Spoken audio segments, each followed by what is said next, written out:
So in a previous episode, I gave a general overview of Arkansas's cottage food law, including all the amendments we've seen so far to it, at least up to the time I recorded that in 2020. I'll put a link in the description if you haven't listened to that already. Of course, when we talk about cottage foods, what we're talking about there are food items produced in a person's home. Or more accurately, food items produced in a person's home for the purpose of selling. I explained how Arkansas's cottage food law backstory probably first begins with the state's landmark Food, Drug, and Cosmetic Act in 1953, where for the first time the health department was granted authority to license and inspect all food establishments. That presumably included home-based food establishments. It wasn't until 2011 that Arkansas passed its initial cottage food law, exempting home-based producers from permit requirements. It was a major loosening of a lot of the red tape placed on an entrepreneur's home kitchen, though not a total removal of the red tape. Essentially, the law maintained strict guidelines on the list of allowed items a cottage food seller could offer, as well as the labeling of those items and the allowed locations those items could be sold at. Later in 2011, the law was eventually amended to add chocolate-covered fruit and berries to the list of allowed items, as well as online farmers markets to the list of allowed locations to sell at. It was amended again in 2019 to add pop-up shops to that list of allowed locations. Then in 2020, though we didn't see any new amendments to the law, we did see an interesting development with the rise of COVID-19 during a time of state-mandated social distancing, and that was a more flexible tone and a universal expectation by state government and the public at large to get creative in how a business's products exchange hands as to not perpetuate the declared public health crisis.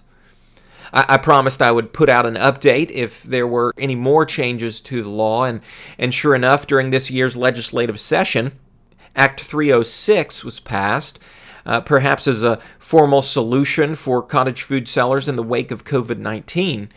In fact, the act included an emergency clause allowing the amendment to go into immediate effect upon its passage, quote, for the preservation of public peace, health, and safety. I take that to be a response to the very difficult position home producers have been put in when factoring both, the strict requirements they're already subject to, plus whatever public health expectations are added on top of that.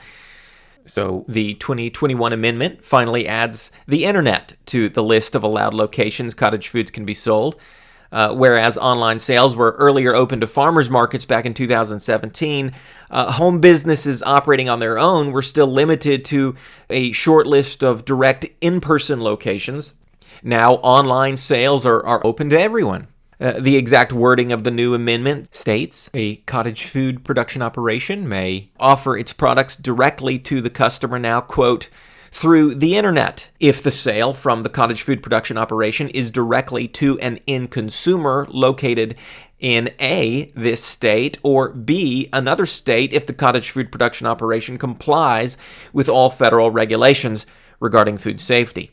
Folks, if I can just say it, that's great news. If you remember, it's even something I had on my wish list back in my 2020 episode.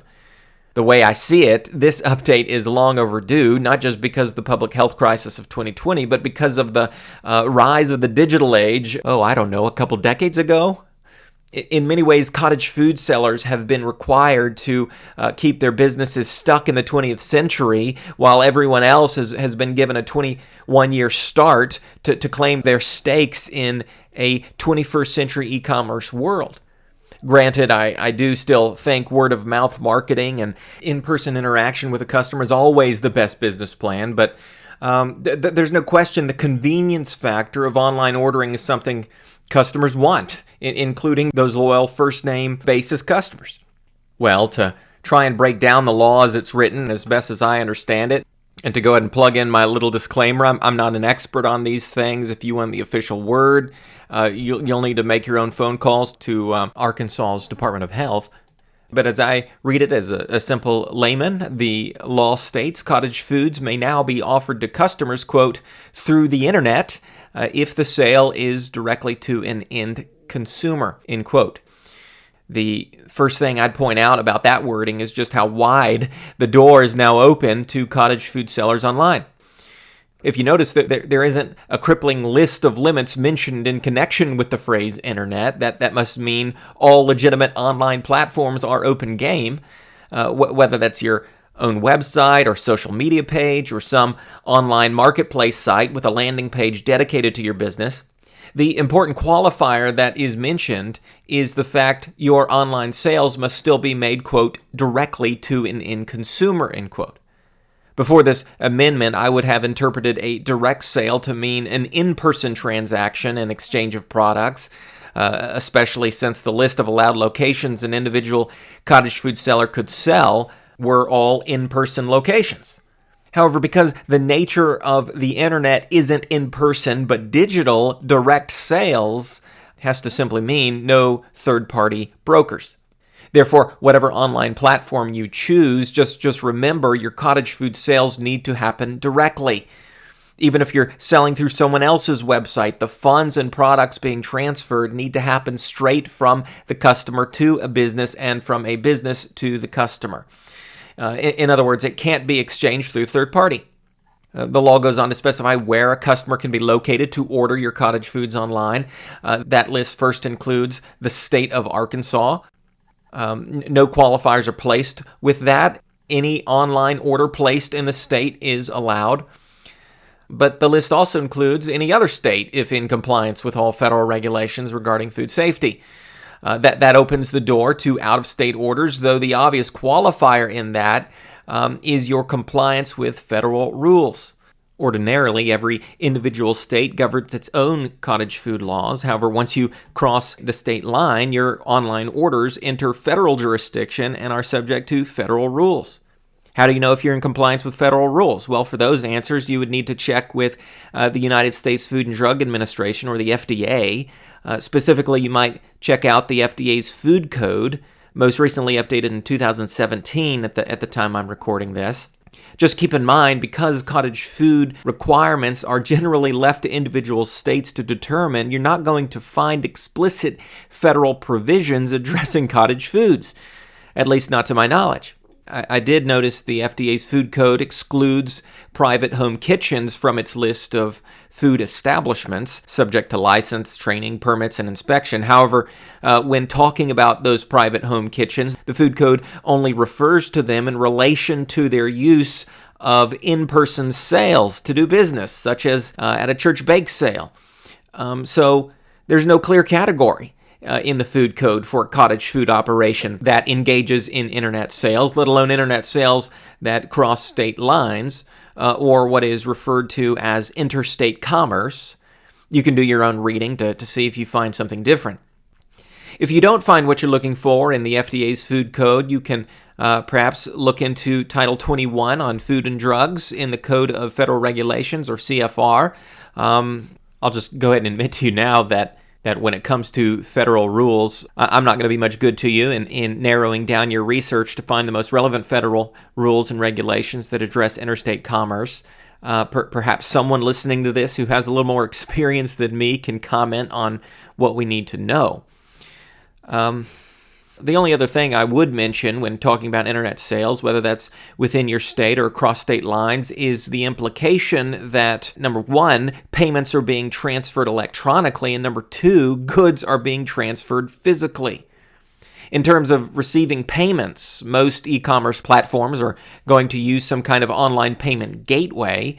That could be PayPal, Stripe, Square, Braintree, or some other credit card payment solution. Just remember, when processing cards online, there's usually a transaction fee to go along with it.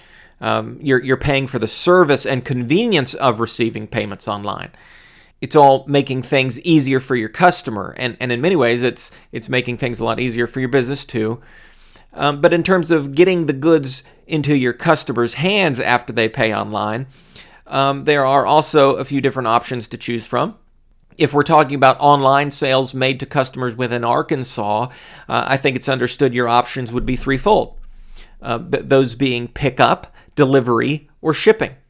Again, I'm making some assumptions here based on how internet sales are usually handled. I imagine reasonable pickup locations would include that short list of allowed locations already outlined in the law, namely your home, a farmer's market, a county fair, special event, or pop-up shop. It makes a lot of sense to me. If you're already set up in those spots for in-person sales, why couldn't you turn those spots into a pickup location if an online order comes in? I talk about those spots in my other episode. I believe delivery is another responsible way to fulfill online orders, whether that's at-home delivery or delivery at established points of distribution, such as a commuter lot or a church parking lot. I don't see why that wouldn't be allowed under an internet sale approach. Shipping is probably the most obvious way online orders are fulfilled, especially for out-of-town or out-of-state customers. Since you're shipping food, you'll just need to check out what your mail service's packaging requirements are. I know the United States Postal Service has a page on its website with a section all about food shipments.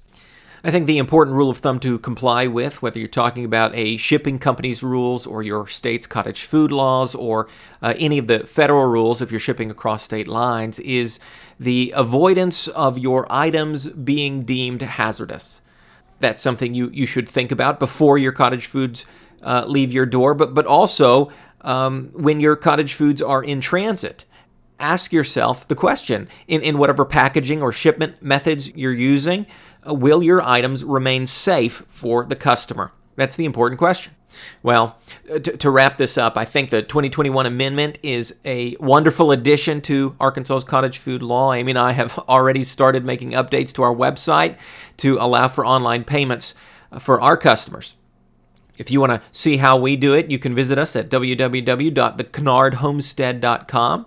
And if you haven't already, I want to invite you to subscribe to our channel for more episodes to come. If we ever get another update to the law, I'll be sure to get on here again and let you know it. Until then, God bless.